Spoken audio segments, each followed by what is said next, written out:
67 Words of the Queen 510.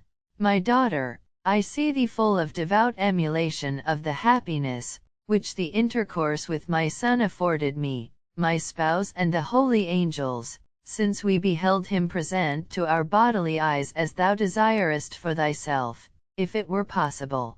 I wish to console thee and guide thy affections toward that which thou thyself canst and shouldst do according to thy condition in order to attain the same happiness which thou covetest in us. For this purpose, beloved, recall what thou hast already sufficiently understood concerning the ways of God in raising up those souls, whom he seeks with paternal love and affection.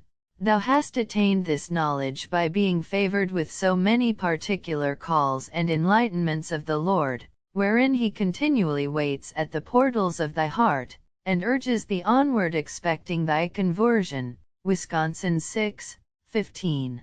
Thou hast seen him drawing thee to himself by repeated favors and by most exalted doctrines, selecting thee for the narrow bands of his loving intercourse.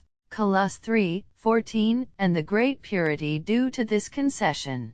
511 Faith likewise teaches thee, that God is present in all places by his essence and by the power of his divinity, and that to him are open all thy thoughts, thy desires, and sighs without exception. If thou cooperate with this truth so as to preserve the graces, which thou receivest through the sacraments and other channels divinely instituted, the Lord will remain with thee also by divine and special assistance, and in it he will regale thee with his love as his chosen spouse. Now since thou knowest and understandest all these truths, tell me, what more canst thou envy or desire, when thou already possesses all that thou so anxiously sighest after?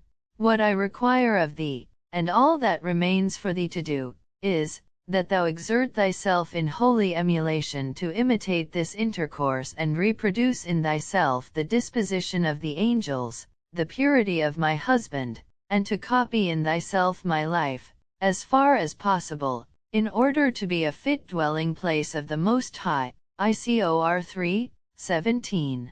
Thou must direct all those endeavors, all those desires and exertions, with which thou wouldst have wished thyself to be animated if thou hadst seen and adored my most holy Son in his birth and infancy, toward the fulfillment of this doctrine.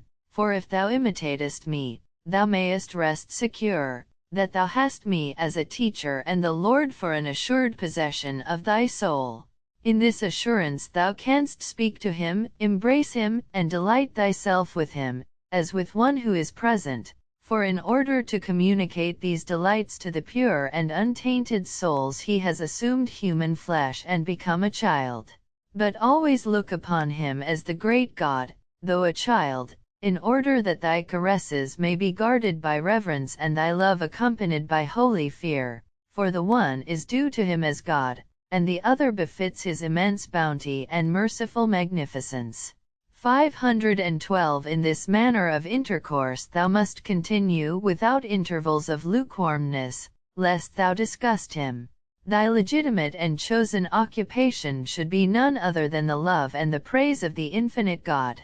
All the rest thou must enter into only sparingly, in such a way as if visible and earthly things scarcely concern thee and cannot detain thee even for a moment. Thou must maintain thyself in this soaring height, so that thou seem not to have anything earnestly to attend to, except to seek the highest and true God.